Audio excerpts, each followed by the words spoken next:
Hey, I'm Jeffrey Masters, and when you think about the defining moments of queer history, you probably think about something like Stonewall. By now, we know the rough outline of what happened that night. There was a police raid at a bar, we fought back, we high-fived, had a kiki, all good stuff. But the Stonewall Uprising was a one-time event with a clear beginning and ending. The story and storytelling is already there in that one fiery moment. That's unfortunately just not the case for other history-defining events and places like, for example, the Women's House of Detention, which has a scope and scale that doesn't fit into a tight, easily digestible narrative. The Women's House of Detention was a prison in Greenwich Village that both housed queer people and also attracted queer people to the neighborhood.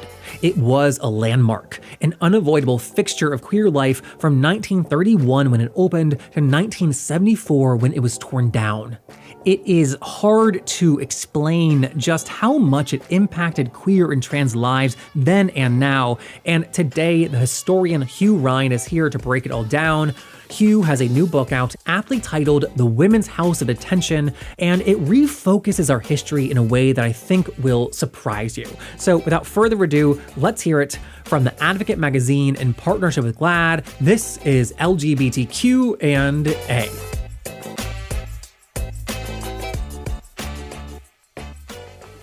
So before I read the book, I thought this is going to be a book about queer people who lived in a prison. That's it.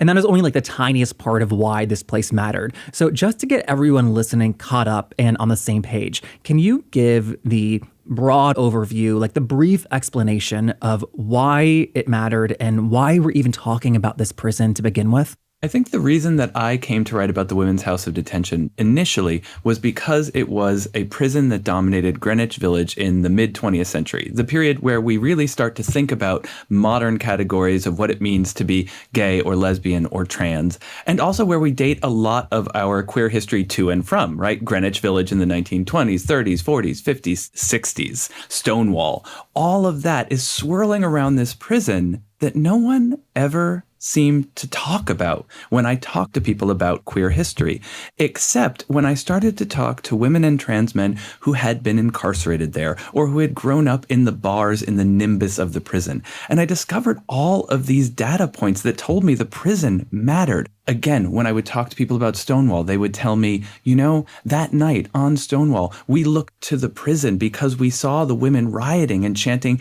gay rights, gay rights, gay rights. And yet that didn't come up in discussions of Stonewall. And then I found out the prison was 500 feet from the Stonewall Inn, that they could see each other, that Christopher Street dead-ended into the prison, that the Gay Liberation Front was founded in part because they wanted to protest the House of Detention, that 40% of people today incarcerated in women's prisons identify as LGBTQ in some strain. Over and over again, these data points seem to tell me that this prison and prisons generally were incredibly important to queer history. And when I started to put that together, it filled in all of these other gaps.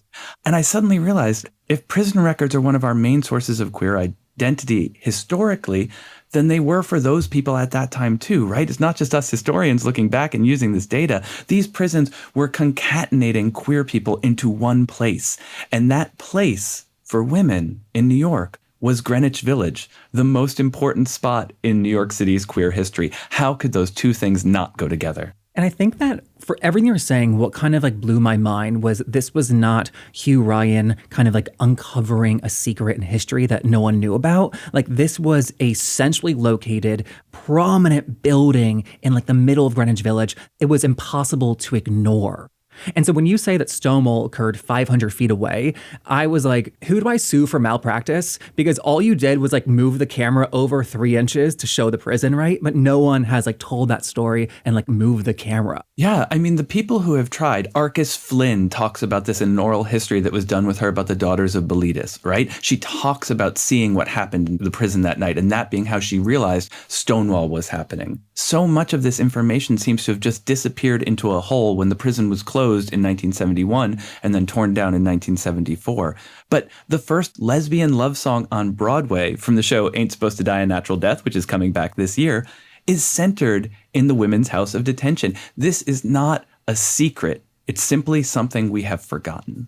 Right. It had even got to the point where it was being recognized and written about in pop culture. Like that, like exemplifies like a certain like ethos.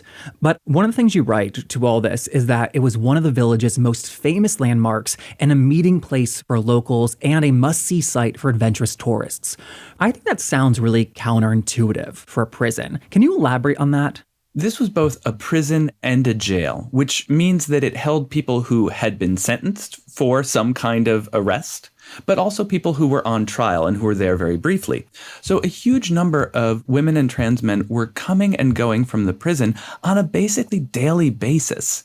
And that was happening in Greenwich Village, where all of these other queer institutions and queer people were. So historically, and all the way up to the close of the prison, I can find records of queer women saying, I hung out at the pharmacy across the street to watch who was coming in and out, to see if I knew anyone. Or when I didn't know what to do with myself and I wanted to meet queer people, I went and I hung out outside the gates of the prison.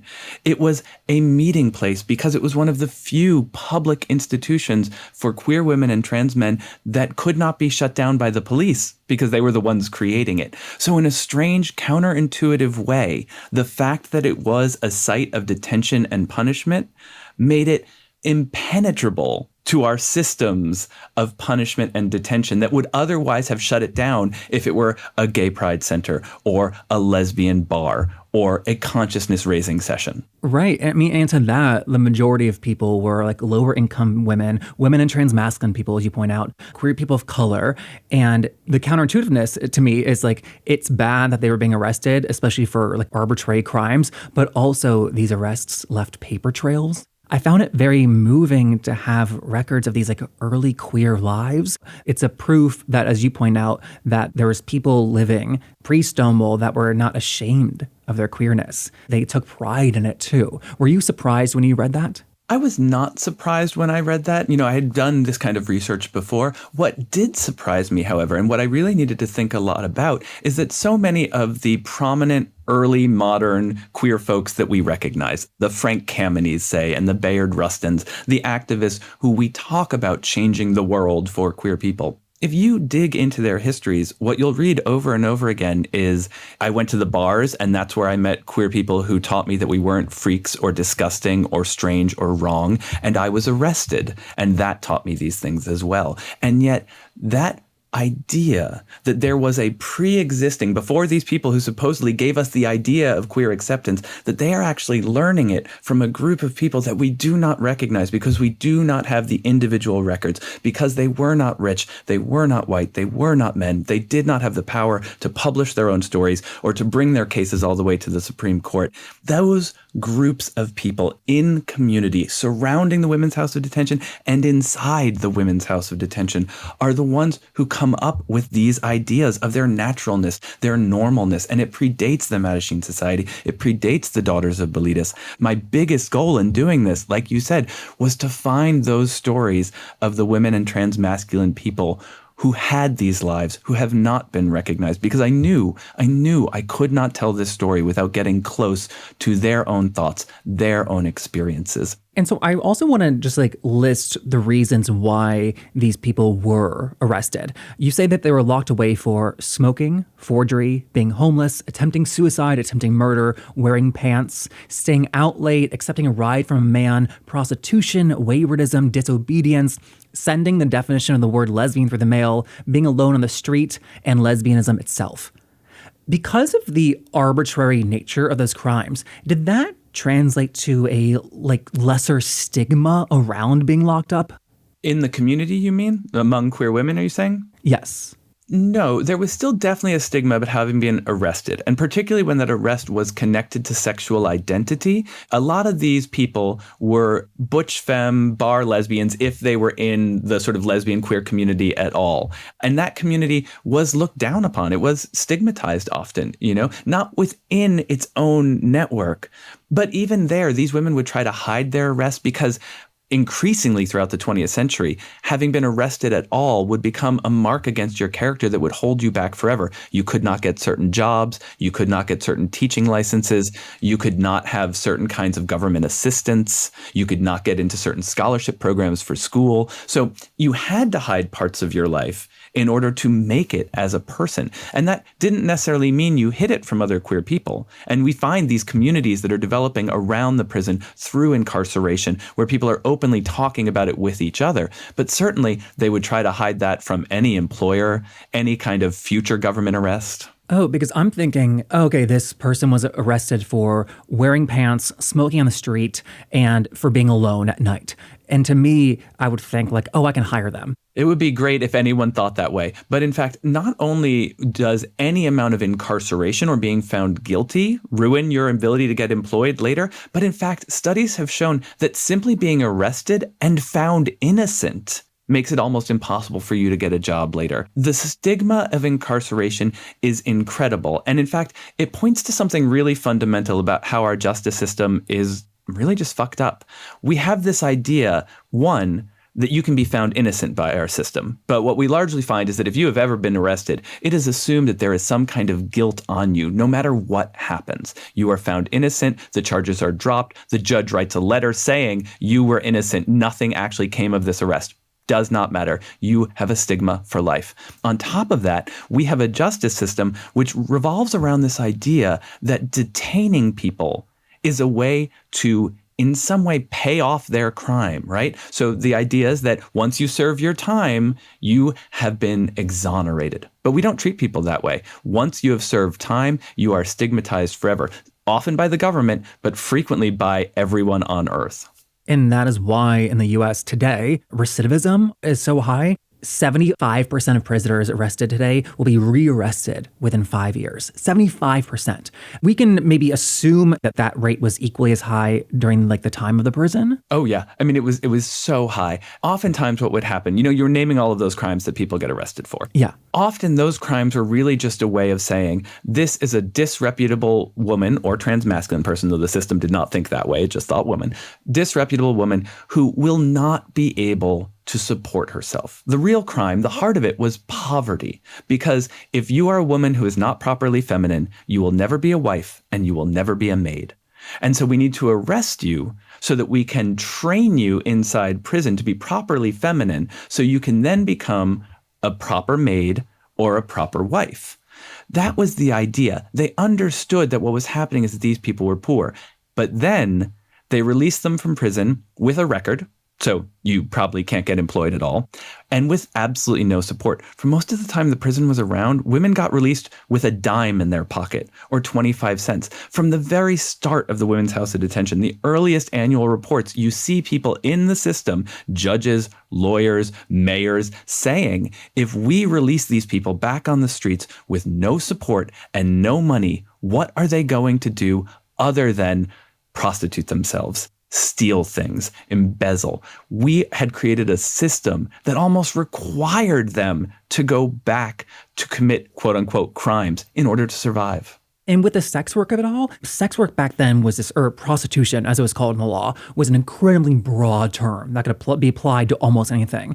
So it sounds like it became a self-fulfilling prophecy. You arrest a woman who was not doing sex work for doing sex work, and then you deprive her of being able to make any kind of income in her life, and she has to resort to doing sex work. Yep. And then you incarcerate her with a whole lot of people who actually are sex workers who can explain the ins and outs of the trade to you. We created a system that made these women become sex workers. And in the law, there is legal precedent in the teens, 20s, and 30s that starts to say, one, arrest for sex work does not require the exchange of sex for money. Two, an arrest for sex work cannot happen to the person paying because the offer of sex is the crime, not the payment for it. And three, men cannot be vagrant prostitutes in the eyes of the law. Now, eventually that changes, and the first men who are arrested under these laws are queer men soliciting, right? This category is used to target people for being incorrectly gendered. And that's why we have this incarceration crisis among queer women and trans men today. Oh, and so because we are not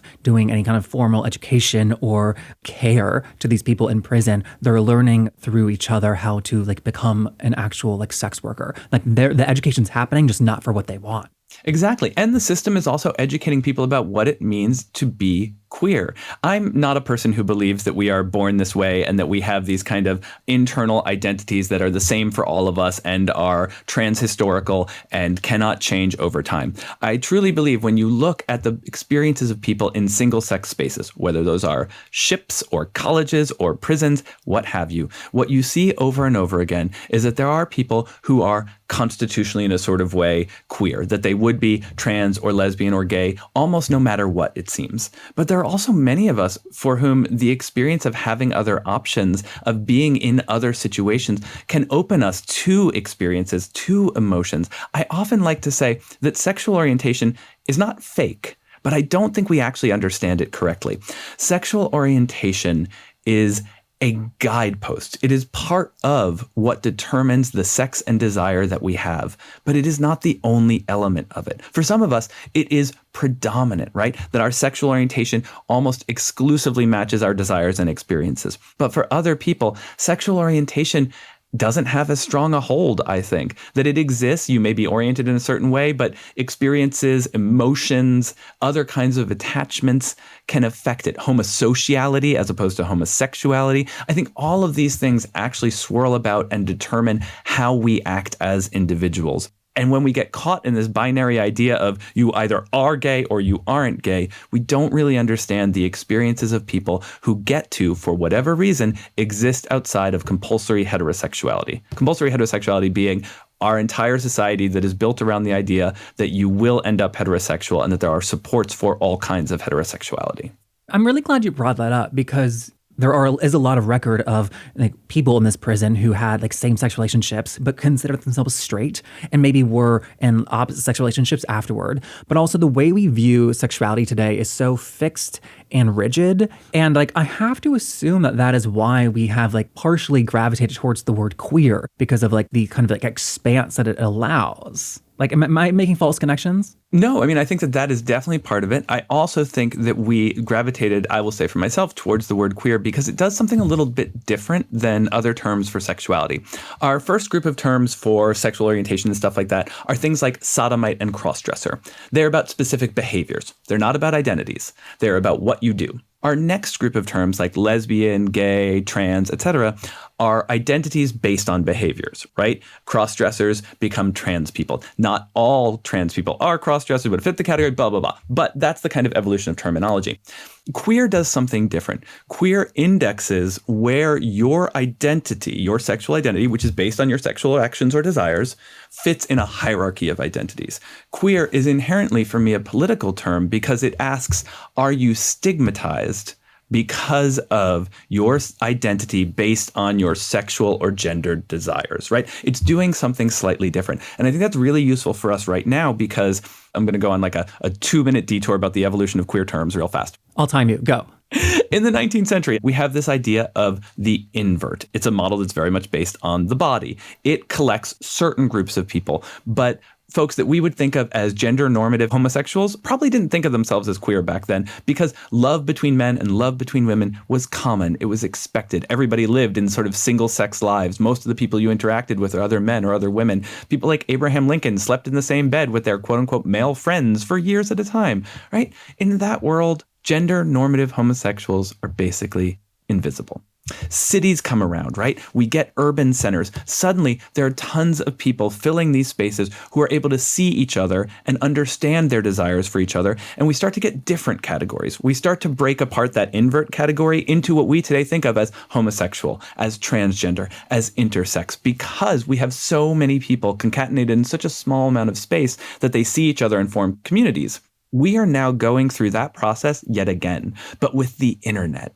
The internet is doing the same thing that urbanization did for us in the late 19th century. In the late 20th century, it begins to enable people who cannot find each other in other ways to find connections and to establish this idea of themselves. So these categories that are growing that we make fun of all the time now, sapiosexuals, pansexuals, demi, ace, all of this stuff, I see those as the same process that happened in the late 19th century. People are finding each other around stigmatized identities based on their sexual desires, activities, And they are naming them in smaller ways. And they're naming them in ways that, to a degree, reject our understanding of sexual orientation as the only way in which we name these things. Sapiosexual, for instance, this is one I come back to a lot. You see a lot of people making fun of this idea that I'm attracted to people based on knowledge, thought, smarts, intelligence, something that is separate from the body.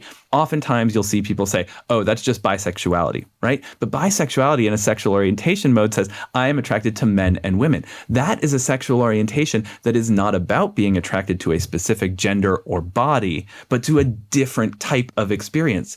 It's not fluctuating around sexual orientation. And that naming only becomes possible when those people can find each other. In previous generations, maybe they did think of themselves as bisexual, or maybe they thought of themselves as primarily heterosexual, but sometimes something happened, or primarily homosexual, but sometimes something else happened.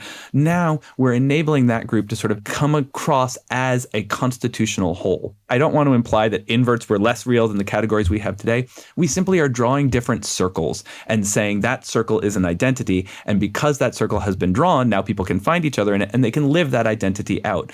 It may be temporary, it may be lifelong, it may be something that they fluctuate between, but it's a different understanding that has been made possible by the way people can meet each other and dream these identities into existence through their communal experiences. I mean, there is like a primarily like the younger population, but there are other people who don't like any labels for gender, for sexuality. And I think that's like a lovely mentality. But what I cannot connect is like when we are actively being discriminated against in like state houses around the country, how do you fight for your rights that are being taken away from you when you don't have a name? Exactly. You need to be able to organize, and labels are useful for organizing. They're useful for categorizing. That's why we have this boom in labels at the end of the 19th century. The Victorians and the eugenicists were so into labeling and categorizing, right? Darwin, taxonomy, all of this is happening at the same time, and it's useful.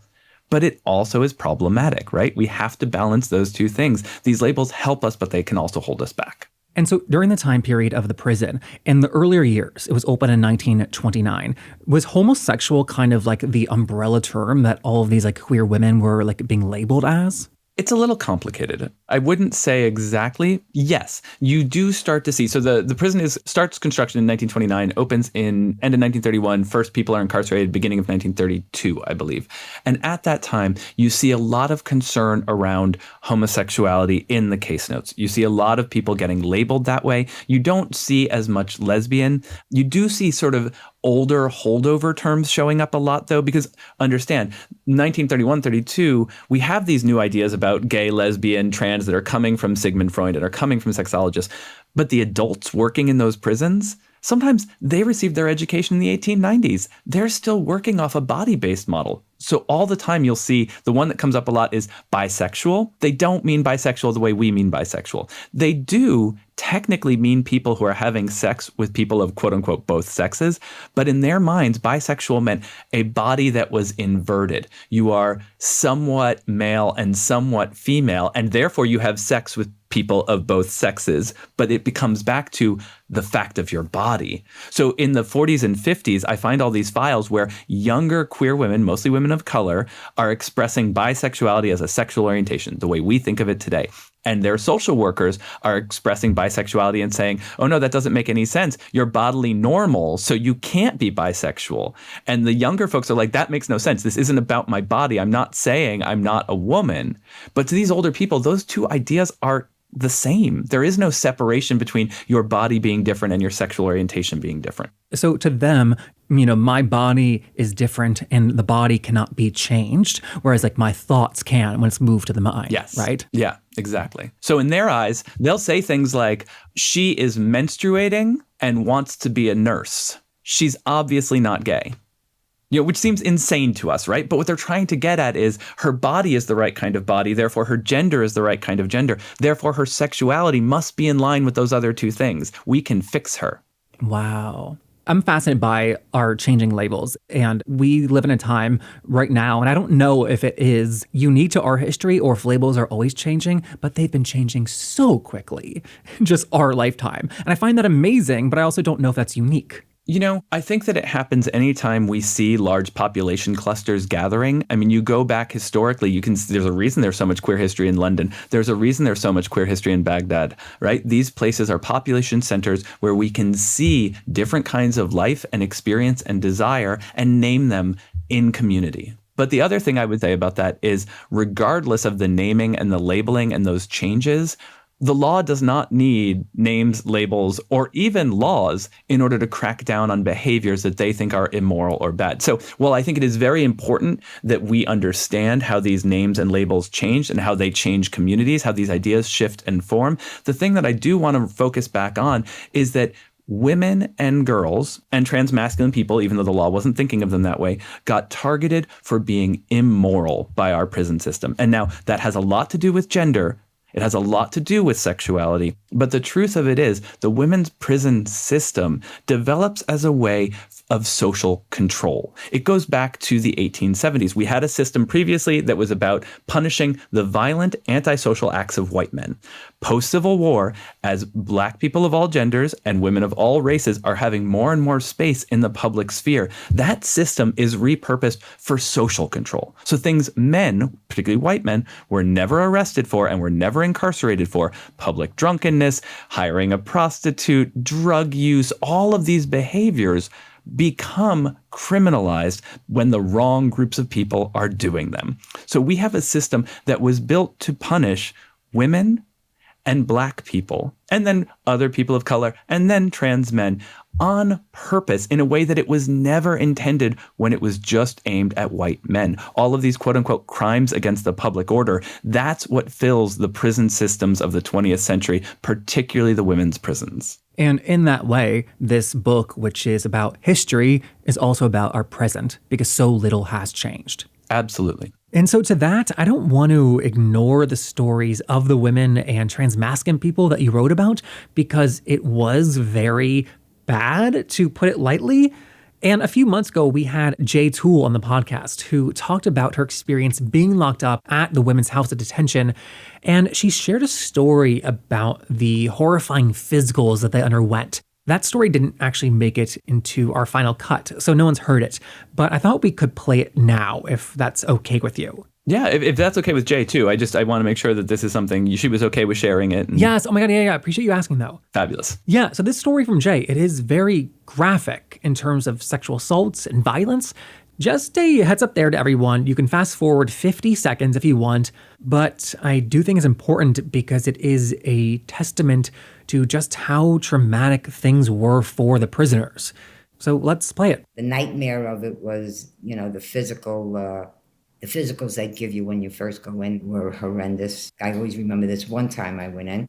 They do a cavity search of you, but that's not the worst part. The worst part is when you go to see the doctor. Call him a fucking doctor.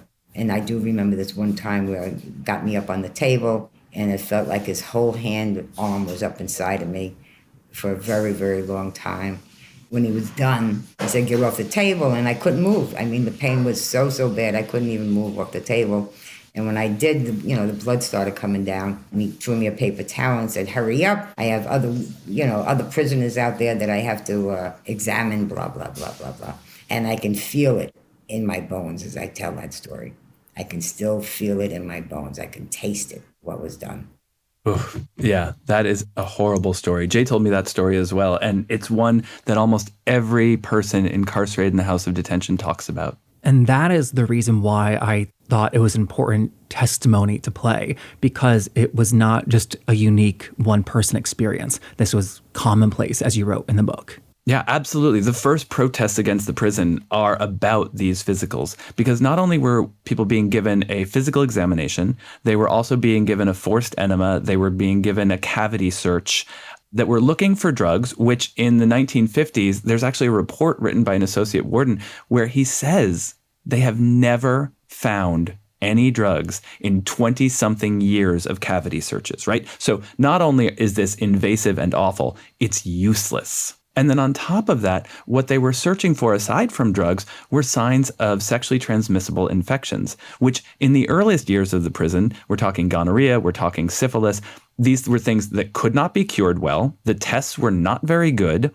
And because of this thing called the American Plan, which started under World War I but continued all the way up to the 70s, it enabled districts around the country to incarcerate any woman, technically it could have been person, but it was only women, who was either had gonorrhea or syphilis or was thought to have it until she was cured. And cured meant being pumped full of things like arsenic and mercury for months at a time. You might be picked up, like we talked about earlier, for smoking or accepting a ride with a man. You then get found innocent, let's say, or the charges get dropped. But in that time, they've already tested you for gonorrhea and they found that you were positive. The test might be wrong. That happened frequently. Didn't matter. You would then spend 6 months in a detention hospital or in the House of Detention or in Bellevue being treated with these toxic drugs before they would release you back out onto the street. In fact, we didn't have good treatments for syphilis and gonorrhea until the sulfa class of drugs comes about in World War II. And in World War II, they tested those drugs non-consensually on imprisoned women at the House of Detention. Right? Women were seen as vectors for disease that could be spread to men, particularly soldiers. And that is part of the reason we have these brutal physicals, because they were not about the health of the women and trans men who had been arrested. They were about the health of the imagined important people who were white men. And what has carried over to today is that if someone commits a crime and they're locked up, we kind of have just mutually agreed that as a society, they can suffer, horrific abuse and rape and poor living conditions. And that is just a result of their convictions. We turn our eye away from it. Not only do we make systems that violate them, like these systems of quote unquote healthcare and these cavity searches, but we then turn a blind eye to the 1 in 12 people every year who are sexually violated inside the prison system. And that's just reported, right? When we imagine how many people are violated by the system itself or do not report their violations, we have created a system that routinizes sexual violence. And so Jay Toole, who we heard from, she describes the prison as a nightmare and a playhouse. And you make the really important point in the book that calling it a playhouse, it didn't erase the overcrowding or the hard conditions. It is more of a testament to their resiliency, right? Not a reflection on the prison itself.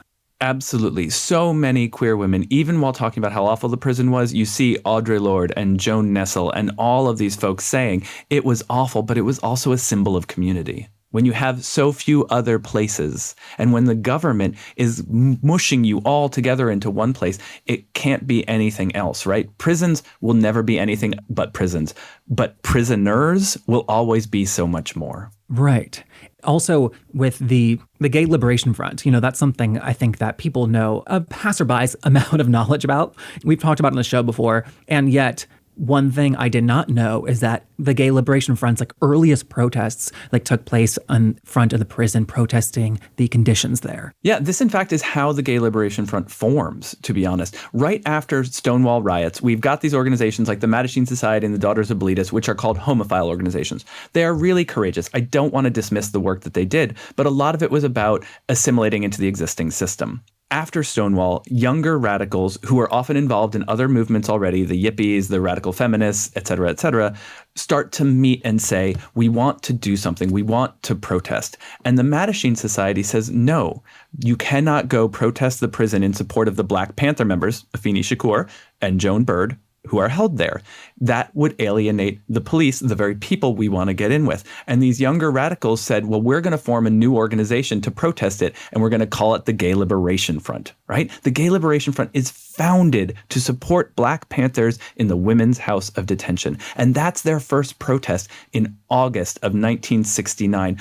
Months before their generally recognized first protest against the Village Voice. What these people understood is that they were fighting the same enemy and that the same forces were aligned against them. And that's the basis upon which they then knitted their activist communities. And that, for me, was one of the biggest takeaways from the book. As you said, 40% of people in women's prisons are LGBTQ, and yet we only talk about the incarceration as being a quote unquote Black issue, something that only affects quote unquote those people. And yet, no, it's a women's issue, it's a Black issue, it's a queer issue. And I think I haven't heard incarceration framed that way before. And honestly, I, came to this thinking prisons were bad and could be made better. Yeah. What I understood after looking at this historically is that prisons are based on a poisoned root, a terrible understanding of justice. They cannot be improved. It brought me to a place of abolition to understand the historical mechanism by which our prisons became what they are today. And that, I think, is what is so important for me when I look at that 40% statistic, when I look at the prison system. It is not redeemable. Along with bringing me to a place of abolition, this helped me to understand a different idea about what LGBTQ political movements could be.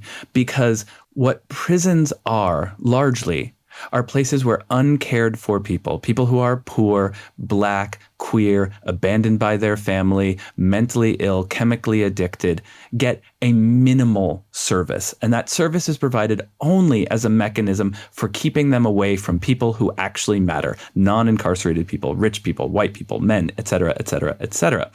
The queer movement, I think, should be able to see and focus on this idea of care, right? That's what connects all of this, is people who are uncared for. And when I looked into that, when I understood, thanks to abolitionists like Mariame Kaba, like Ruth Wilson Gilmore, like Angela Davis, because of their work, I was able to understand that when we move away from crime as our idea and we move to harm and care, I could see a queer movement that felt so powerful. What is it that LGBT seniors without descendants need? Care. What is it queer homeless youth who have been abandoned by their families need? Care. What is it that refugees who are escaping homophobic persecution need? Care. What is it that people with AIDS need from our government and largely do not get? Care. If we reframe the queer political movement as focusing on care for individuals who are largely left outside of the nuclear family and the government as it exists now, which are the only two sources of care we're supposed to depend on, we can see a way for a political movement that is robust and powerful. And like those early meetings of the radical lesbians and the Black Panthers and the Young Lords and the gay liberationists outside the women's prison, the House of Detention, they can bring us together. Focusing on care is something we all need, rather than focusing on smaller scale interventions, which matter, like marriage. Gay marriage is important, right? I think that gay people should not be kept out of the ability to get married. But I also believe that our government has no fundamental interest in my sex life. They do have a fundamental interest in seeing that I am cared for. So instead of fighting for a system that allows two gay people to get married, maybe we fight for a system that says everyone deserves care. Relationships of care should be supported by the government and should get tax benefits and should be allowed other kinds of status, because that is work that will not fall on the government if we do it. Those are people who will be cared for and will not end up in prisons, asylums, emergency rooms, and on the street. Care is the rubric that abolition brings me to. I love that. Thank you for spending so much time today. This is fantastic. Thank you. I mean, I'm so excited to talk about this, and you spent so much time thinking about it. It's obvious, and you had great questions. And that was Hugh Ryan. His book, The Women's House of Detention, is out right now, and I highly recommend it. Now, that other voice you heard in the interview was from the amazing Jay Toole. There is a link to the full interview with her in our show notes. And if you'd like to see a picture of the House of Detention, for me, seeing this monster building in the middle of the neighborhood really helped to clarify just how prominent of a place in the village it was. So if you want to see that, we've also got a link to our Instagram in the show notes where we've posted a picture of it. So that's on Instagram right now at LGBTQ pod. And then as always, you know it's coming, we have to ask, as always, if you enjoyed this interview, please help us spread the word. It is the #1 way you can help our show continue to remain free. So please post on social media, send a text to your friends. All those things are deeply appreciated and helpful. Thank you so much to everyone who does that. We're brought to you by The Advocate magazine in partnership with GLAAD. I'm Jeffrey Masters. I will see you next week. Bye.